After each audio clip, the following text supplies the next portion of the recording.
जो शरणार्थी परिवार है, इमिग्रेंट परिवार है, बाहरी है, आरबीआई का परिवार है, इनका जो है आपका ये अवैध है। अगर वैध है तो के लोग इकट्ठा हुए तो उन लोगों के सामने अपने ही नेता खड़े हैं कि पार्टी की वकालत तो मैं करूंगा। भाई कैसी आप आदिवासियत रख रहे हो अपने दिल में। बीघा जमीन, 1000 बीघा जमीन शरणार्थी परिवार, गैर आदिवासी परिवार ने जोर जबरदस्ती रूप से मारकूट करके कब्जा कर रही है। हमारा पहली प्राथमिकता उस जमीन को छुड़ाना है।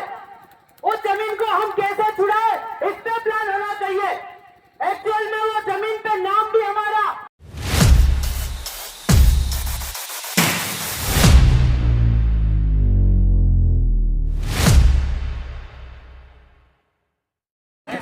पत्थलगढ़ी के जंगी दादा विलेश भाई खराड़ी, अरे भाई के लिए तालियां तो बजाओ हो। आदरणीय दादा विलेश भाई,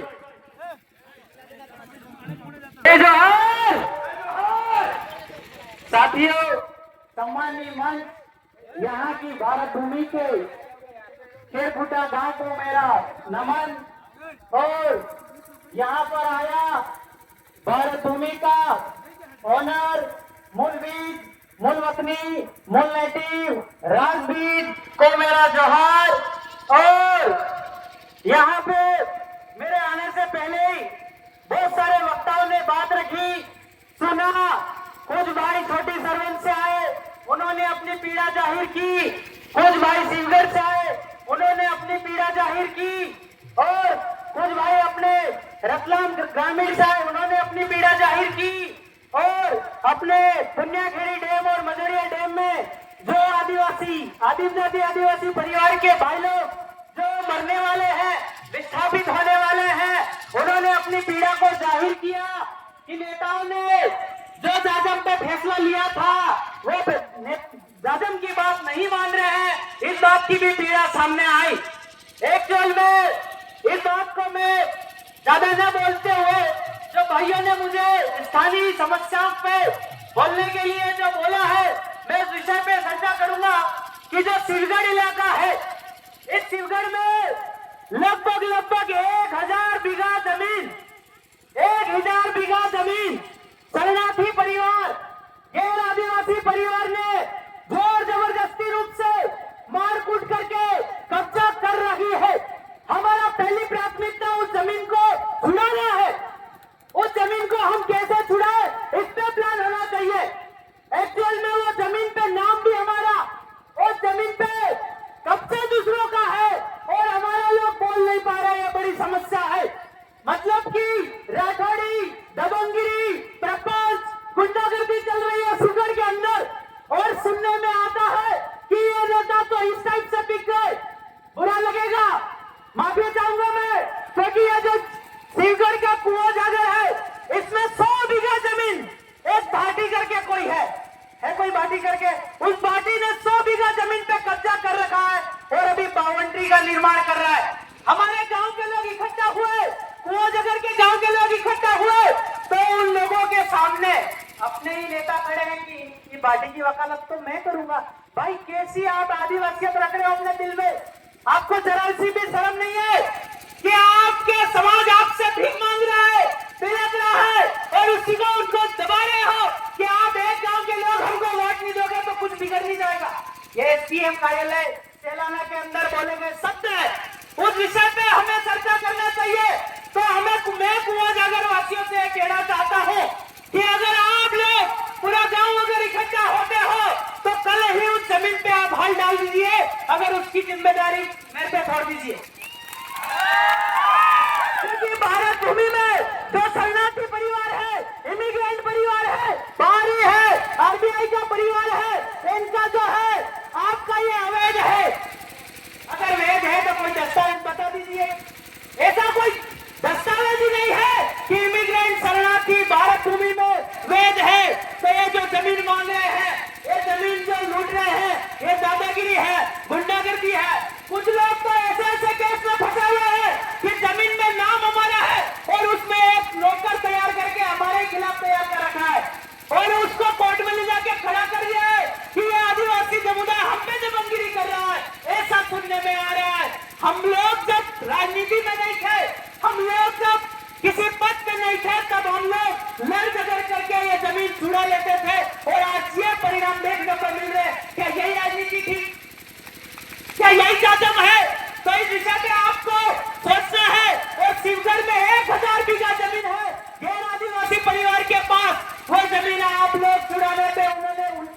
करिए और मदद भी करिए। अगर आप नेता लोग साथ नहीं दे सकते हो तो विरोध मत करो, ये मेरा आपसे विनम्र अपील है।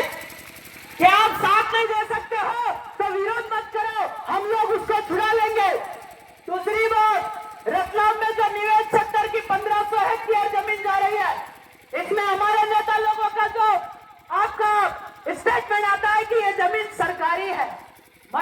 हमने जब रतलाम कलेक्टर से पूछा था सरकार कौन है, वो भाग गया था। भाई आपके नेता बनने के बाद में आप ये सवाल क्यों नहीं कर पा रहे हो, मैं ये पूछना चाहता हूँ। हम लोग तो बड़े उलझ गए, या हम लोग असामाजिक तत्व हो सकते हैं, आप लोग ऐसा बोल करके हमको नकारते हो, पर वो आप लोग सवाल क्यों नहीं कर पा रहे हो। ये पूरा शेड्यूल एरिया है, आपका पुण्यखेड़ी एरिया जो है शेड्यूल एरिया है, 14 गांव जा रहे हैं, मजड़िया में आपके 15 गांव जा रहे हैं, और आपका रतलाम आपका जो पावर प्लांट वाला इलाका है, यह सबसे बड़ा क्रिटिकल इलाका है। अगर ये बन तो रही है, अगर ये बना तो 25 किलोमीटर डायमीटर में रेडिएशन से आम लोगों को मार दिया जाएगा।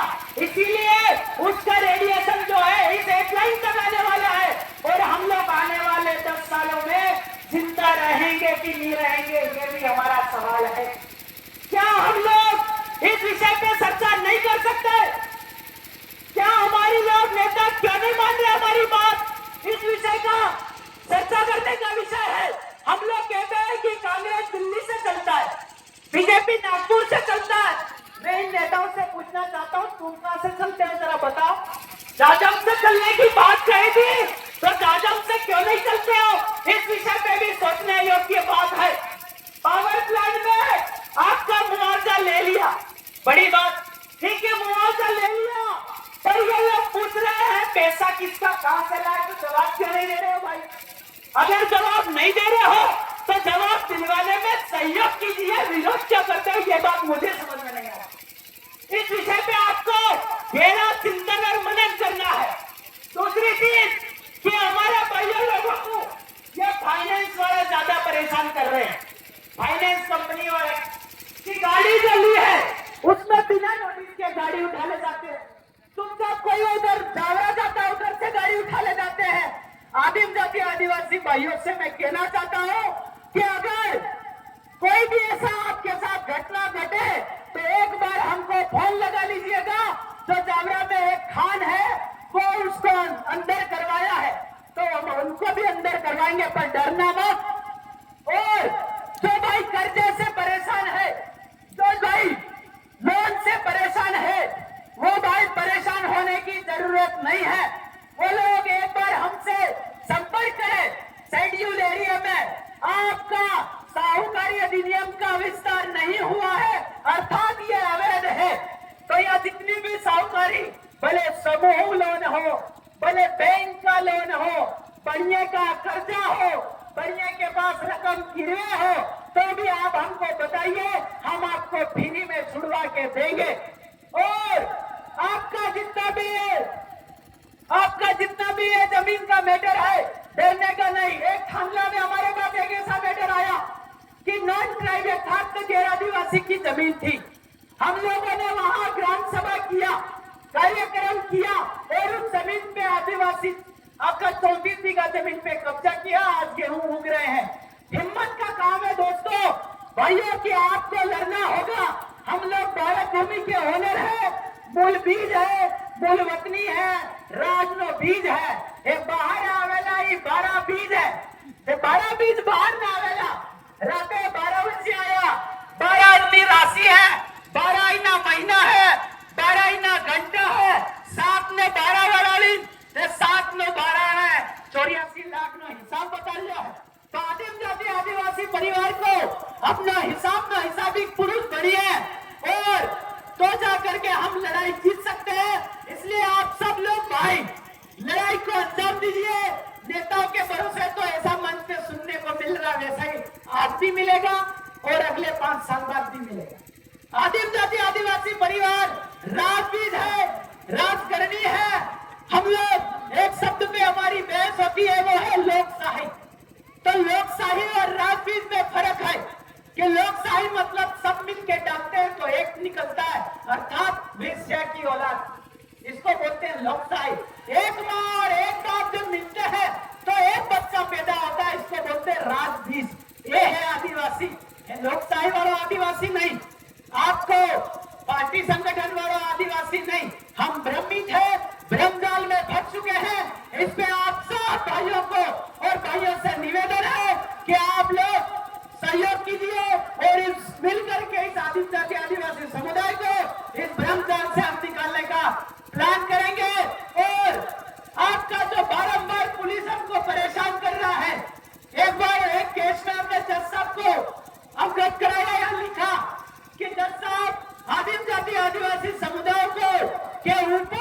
किसी प्रकार का कोई कानून लगता नहीं लगता। लिटरली एक ऐसी घटना घटी कि अगली तारीख पे जज साहब ने वो केस ही गायब कर दिया, ना अगली तारीख लगी ना अगला कुछ हुआ। तो ये ऐसा हो सकता है, पर आपका जो जागरूकता का लेवल है वो बढ़ाइए। अभी राजस्थान में 42B के तहत संशोधन आया है, वही आपका 165 आपका MP में संशोधन होने का ज्योतिरादित्य सिंधिया बोला है। तो उस पे आप ध्यान रखिएगा और लड़िएगा, क्योंकि जमीन से समाज है। तो जमीन अगर चली गई तो हमारा समाज खत्म हो जाएगा। तो इन 12 वालों को, शरणार्थी वालों को आप इलाज करिए। आपको जो भी समस्या लगती है किसी जानकारी की, कोई नेता आपकी बात नहीं मानता है तो हमको बताना, उसके घर के आगे जूते लेके पहुंच जाएंगे। आपका साथ और सहयोग रहा तो भले वो राजस्थान का हो, भले वो आपका MP का नेता हो, MP हो, MLA हो, कोई भी हो, उसके घर पहुंच जाएंगे। और रतलाम निवेश वाले भाइयों, एक दिन चेतन कश्यप का बंगला घेर लेते हैं, बिल्कुल एक दिन चेतन कश्यप का बंगला घेर लेते हैं, क्योंकि हमारी जमीन जा रही है और जमीन जाने के बाद में मौत ही प्राप्त होने वाली है। तो भाई भटक भटक के मरने से अच्छा है रण की रणभूमि में मारा जाए। तो साथियों, बहुत सारे वक्ता है और अब उन सारे वक्ताओं को, सारे प्रतिनिधि को ये कह देना चाहता हूं कि आप साथ दीजिए, साथ दीजिए। असामाजिक तत्व बोल के विरोध करोगे तो तुम्हारा सत्यानाश થઈ जाए। बुरा मत मानना, क्योंकि ये जाजम से आप आगे आए हो तो ये जाजम तमन घेरावानो भी हो से। आप लोग लोकशाही से अर्थात वेश्या की बने हो तो आप लोग कैसे वापस गिरा देंगे ये लोग। इसलिए हम आपसे कंधे से कंधा मिला के चल रहे हैं, तो आपको भी हमारे साथ कंधे से कंधे मिला के चलने की जरूरत है।